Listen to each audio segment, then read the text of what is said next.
Ça y est, troisième jour. On part de l'hôtel là. Donc voilà. De l'hôtel. On sort de l'hôtel. Du coup. Et là, on est parti pour plusieurs heures de route. Hein, on va dans le sud du Portugal, à Sagres. Donc en plus, Google n'arrête pas de nous faire changer d'itinéraire parce qu'il y a des feux au Portugal et notamment vers Évora sur la route. Donc voilà, on va y aller. Puis du coup, on va bien voir.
Donc voilà, après 2h30 de route, on a fait une petite escale à Santa Cruz de la Sierra, dans le sud de l'Espagne, près de la frontière du coup portugaise. Donc là en fait, donc il y a la voiture et puis là vous voyez, donc on est sur une aire d'autoroute. Enfin, c'est pas vraiment l'autoroute, mais c'est une aire en fait sur voilà.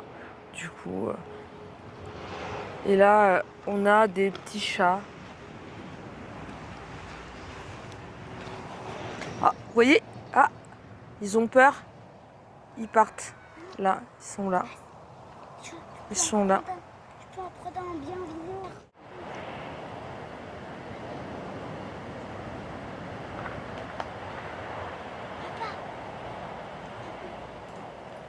On fait une petite pause à Monasterio. C'est un petit village en fait dans le sud de l'Espagne qui était connu à l'époque antique pour être une étape de la route Via de la Plata.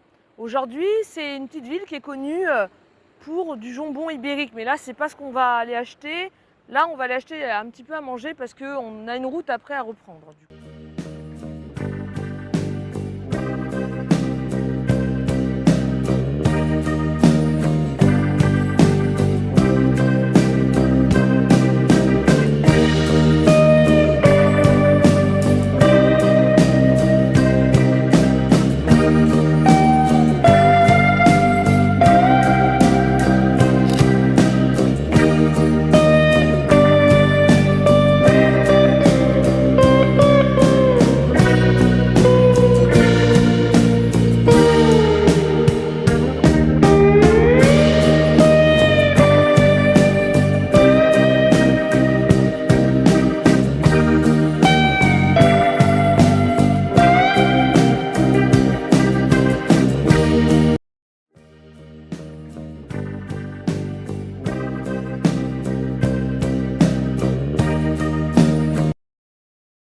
Sur la route entre Madrid et l'Estrémadure, on croise de nombreux châteaux fortifiés.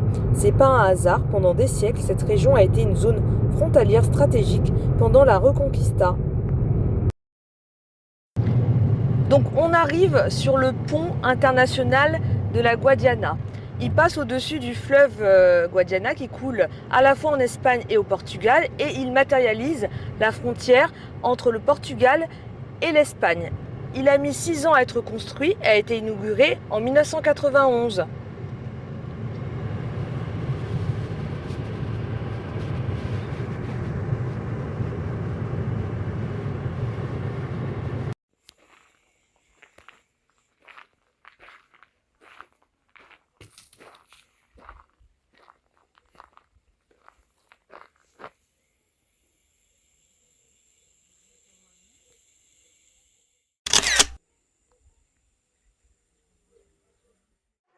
Jour 4, donc là on va bientôt partir en direction du coup de Sagres pour le Cap Saint-Vincent et après cet après-midi on va aller à la réserve naturelle de Ria Formosa du coup qui se situe je crois à Faro, donc voilà et on vous emmène avec nous.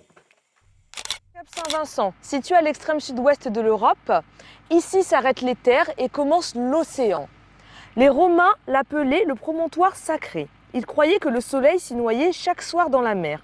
Au XVe siècle, c'est de Sagres, juste à côté, que le prince Henri le Navigateur lança les grandes explorations portugaises. Là où certains voyaient la fin du monde, lui voyait un départ. En 1797, le Cap est aussi le théâtre d'une bataille navale. Les Britanniques y affrontent les Espagnols. Et aujourd'hui, c'est un bout du monde balayé par les vents, où se dresse un phare guidant les marins depuis près de 200 ans. Un lieu chargé de légendes, de tempêtes et d'horizons lointains. Ici, on ne vient pas juste pour regarder le paysage, on vient également pour écouter l'océan conter des histoires.